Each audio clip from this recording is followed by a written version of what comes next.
ازواج مطہرات ان کو شرف آقا علیہ السلام کی زوجیت کا ملا ہے، مگر سیدہ کائنات کو شرف آقا علیہ السلام کی بدعیت کا ملا ہے۔ آپ حضور علیہ السلام کا ٹکڑا ہیں، آپ کی جان کا حصہ ہیں۔ تو بہت سے فیوزات اللہ رب العزت کے اور بہت سی کرامات اور بہت سے شرف اور بہت سے فضائل اور بہت سے خصائص جو اللہ پاک نے حضور علیہ السلام کو عطا کیے، تو آپ کی جان کا حصہ جو آقا نے ڈکلیئر کیا، اس کی وجہ سے اس کے عکس سارے آپ کو ملے ہیں۔ اس کو بدعیت کہتے ہیں، یعنی حضور کا جز ہیں۔ یہ بھی متفق علیہ حدیث ہے، بخاری اور مسلم کی۔ مسور بن مخرمہ راوی ہیں، ان رسول اللہ صلی اللہ علیہ وسلم قال فاطمہ بدعۃ منی فمن اغضبها اغضبنی۔ فاطمہ میری جان کا حصہ ہے، جو اس کو ناراض کرتا ہے وہ مجھے ناراض کرتا ہے۔ پھر دوسری حدیث ہے، وہ بھی صحیح بخاری اور مسلم کی، وہ بھی متفق علیہ۔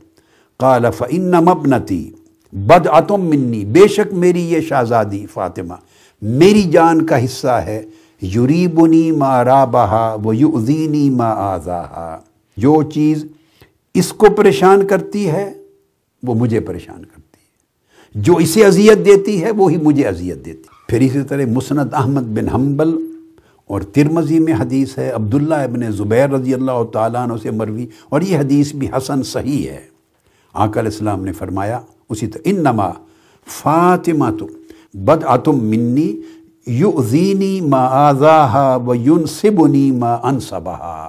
فاطمہ میری جان کا ٹکڑا ہے، جو چیز اسے اذیت دیتی ہے وہ مجھے اذیت دیتی ہے، اور جو چیز اس کو پریشانی میں یا مشکل میں ڈالتی ہے، اس کو مشکل میں ڈالتی ہے، وہ میری مشکل اور پریشانی کا باعث ہوتا ہے۔ یعنی جو چیز اس کی طبیعت پہ بوجھ ڈالتی ہے وہ میری طبیعت پہ بوجھ ڈالتی ہے۔ اب والد کی ساری اولاد ہوتی ہے اور کی اور اولاد بھی تھی، التخصیص نام لے کر فوکس کر کے بار بار اسپیسیفکلی سیدہ کائنات کا نام لے کر، شہزادوں کا نام لے کر، یہ بار بار بار کہنا، الفاظ بدل بدل کے، یہ عام کلمہ نہیں ہے کہ جیسے عام طور پہ باپ اپنی اولاد اور بیٹیوں کے لیے اظہار محبت کرتا ہے، یہ اس عمومی طرز عمل سے بڑھ کر ہے، یہ غیر معمولی چیز۔ امام احمد بن حنبل نے روایت کیا ہے، اس کے الفاظ ہیں، انما فاطمۃ شجنۃ منی یبسطنی ما یبسطها ویقبضنی ما یقبضها۔ ترجمہ کرنے والے لوگ عام ترجمہ تو یہ کر دیتے ہیں کہ شجنۃ منی میری شاخ ہے، مگر میں سمجھا دوں،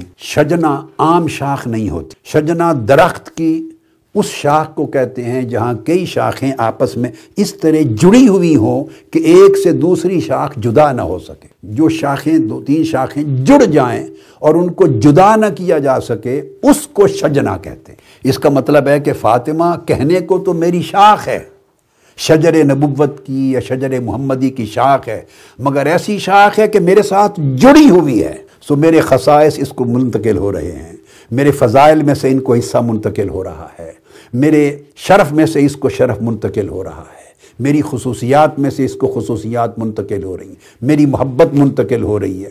تو یعنی بہت سارے فیوزات جو میری ذات کے ساتھ خاصہ رسول ہیں، اس کا حصہ وافر اس کو منتقل ہو رہا ہے۔ یہ شاخ اس طرح جڑی ہوئی ہے، مجھ سے جدا نہیں کر سکتے۔ تو فرمایا جو چیز اس کو خوش کرتی ہے وہ مجھے خوش کرتی ہے، اور جو چیز اس کو تکلیف پہنچاتی ہے وہی مجھے تکلیف پہنچاتی ہے۔